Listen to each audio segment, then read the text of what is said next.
లో నిర్వహించిన జీవీఎల్ సంక్రాంతి సంబరాల్లో విలక్షణ నటుడు సియాజీ సిండే పాల్గొన్నారు. తెలుగు ప్రేక్షకులు తన పైన చూపించిన అభిమానం జీవితాంతం మర్చిపోలేదని అన్నారు. మహారాష్ట్ర తనకు తల్లి అయితే ఆంధ్రప్రదేశ్ చిన్నమ్మ లాంటిదని వ్యాఖ్యానించారు. సంక్రాంతి అంటే తిన్నామా పడుకున్నామా తెల్లారిందా అని కాకుండా తెలుగు సంస్కృతి సంప్రదాయాలను కాపాడాలన్నారు. రాష్ట్ర ప్రజల వారు సంక్రాంతి శుభాకాంక్షలు తెలిపారు. ఇక ఇదే విషయం సంబంధించిన మరింత సమాచారం మా ప్రతినిధి సతీష్ అందిస్తారు.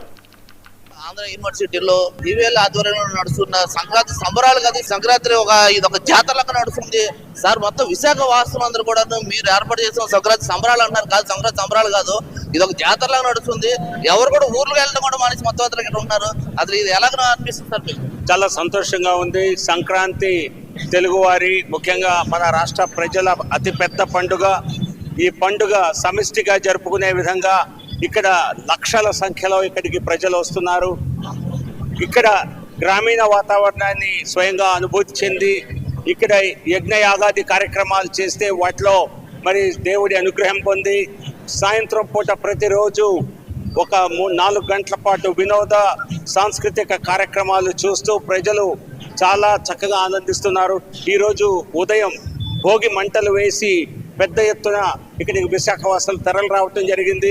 ఈరోజు మధ్యాహ్నం భోగి పండ్ల కార్యక్రమం, పిల్లలకి భోగి పండ్లు పోసే కార్యక్రమం చేయడం జరిగింది. మర్చిపోయిన సంప్రదాయాల్ని పునరుద్ధరిస్తూ ప్రతి ఒక్కరికి, ఈనాటి యువతకి ముఖ్యంగా మన సాంప్రదాయాల్ని, మన యొక్క నేపథ్యాన్ని, సాంస్కృతిక నేపథ్యాన్ని గుర్తు చేసే విధంగా హరిదాసులు, గంగిరెద్దులు, పులివేషాలు, ఇవన్నీ చిన్నప్పుడు చూసినటువంటి ఫోక్ ఆర్ట్స్ అవన్నీ ఇక్కడ మరొకసారి స్టార్ట్ చేయడం జరిగింది, చూపించడం జరుగుతోంది. పెద్ద ఎత్తున విశాఖవాసులు రావడం సంతోషదాయకం. వాస్తవంగా చెప్పాలంటే అందరూ కూడా ఈ పల్లెటూరుని మర్చిపోయారండి. విశాఖవాసులు అందరూ కూడా పల్లెటూరు మర్చిపోయి మొత్తం అందరూ కూడా మీ గ్రౌండ్ చుట్టూ తిరుగుతూ ఉన్నారు. చాలా బాగా స్పందన అయితే వస్తూ ఉంది. అయితే ఇప్పుడున్న జనరేషన్ కి మీరు ఇచ్చేసి లేదు, మనం అందరూ కూడా పెద్దవాళ్ళ బాధ్యత ఇది. పిల్లలకి సంప్రదాయాల గురించి, సంస్కృతి గురించి తెలియచెప్పటం పెద్దలుగా, తల్లిదండ్రులుగా మన బాధ్యత. అది చెప్పనప్పుడు అది మన తప్పు అవుతుంది, కానీ వాడు తప్పు కాదు. ఒక రకంగా దీన్ని ఆత్మనిర్భర సంక్రాంతి అని నామకరణం చేయటం జరిగింది. అంటే విదేశీ విధానాలని, విదేశీ ఆలోచనల్ని మర్చిపోయి బిడ్డనాడి మన సంస్కృతిని, భారత సంస్కృతిని మరి గుర్తు చేసుకోవాలని, దాన్ని అమలు చేయాలని, దాన్ని కొనసాగించాలని అన్న స్ఫూర్తితో ఇది ఆత్మనిర్భర సంక్రాంతిగా చేయడం జరుగుతోంది. మన మధ్య సియాజీ షిండే గారు ప్రముఖ తెలుగు సినీ నటులు, విలక్షణ నటులు. సో వారిని వేదిక తర్వాత పరిచయం చేస్తాను. కానీ సియాజీ షిండే గారు చేసే పాత్ర ఏదైనా ప్రజల్లో గుర్తించిపోయేలా ఉంటుంది.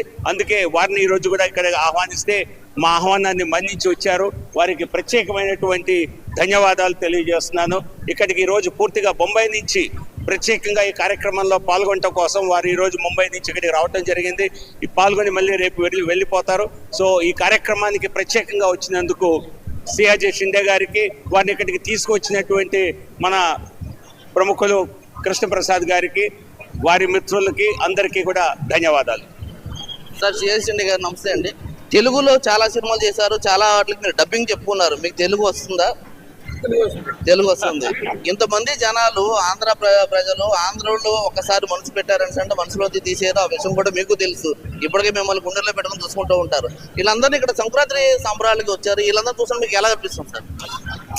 అందరికీ తెలుగు రసిక ప్రేక్షకులకు సంక్రాంతి శుభాకాంక్షలు. షిండే గారు తీసుకొచ్చారు. ఆయన కళ్ళల్లో ఆనందం చూస్తున్నాము ఇక్కడ అంతమందిని చూసి. అలా ఆయన చూస్తుంటే ఏమనిపిస్తుంది సార్? చాలా చాలా ఒక కళాకారుడికి, he's a actor, he's a kalakar. వారికి కావాల్సింది ప్రజల మధ్య ఉండటం, అది ఆనందాన్ని ఇస్తుంది. ఇన్ని వేల మంది ప్రజలు ఇక్కడికి వచ్చి మరి వారిని చూసి ఆనందిస్తున్నారు. సో అంతకంటే ఒక కళాకారుడికి కావాల్సింది లేదు. వారు చేసే పనికి ప్రజల్లో అభిమానం, గుర్తింపు, that is what they want. Recognition and prize and blessings, that's what they need. And Sayaji Shinde గారిని మీరు అన్నట్టుగా తెలుగు ప్రేక్షకులు గుండెల్లో పెట్టుకున్నారు. నేను చెప్పినట్టుగా విలక్షణ నటుడిగా వారి కొన్ని డైలాగులు రోజు గుర్తొచ్చే డైలాగ్స్ ఉన్నాయి. నేను కూడా 1-2 డైలాగ్స్ చెప్తాను. సో పండగ, ఈరోజు పండగ జరుపుకుంటున్నాం.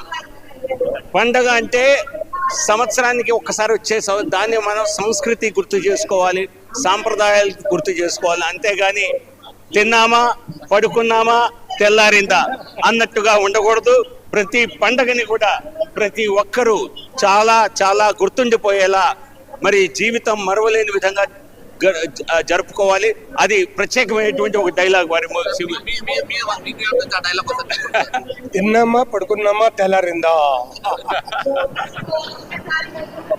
ఇది చూస్తున్నాము, షిండే గారి కళ్ళల్లో ఆనందం చూస్తున్నాము. ఇక్కడ ప్రేక్షకులు ఆయన ఎలాగా గుండెకి హత్తుకొని ఆయనకి విలక్షణ నటుడుగా ఆయనకి ఎంతో సహకారాన్ని అందించారు. వీళ్ళందరినీ కూడా ఇక్కడ చూస్తుంటే మన సాంప్రదాయాన్ని పెంచడానికి చేస్తున్న కార్యక్రమానికి చాలా నాకు ధన్యుడిని ఇక్కడ తీసుకురావడం నాకు చాలా అదృష్టంగా భావిస్తున్నాను అంటూ ఆయన కళ్ళల్లో ఆనంద వర్షాలు కూడా వచ్చిన సంఘటన మనం చూస్తాము. కెమెరామెన్ స్వామితో సతీష్ నాయుడు.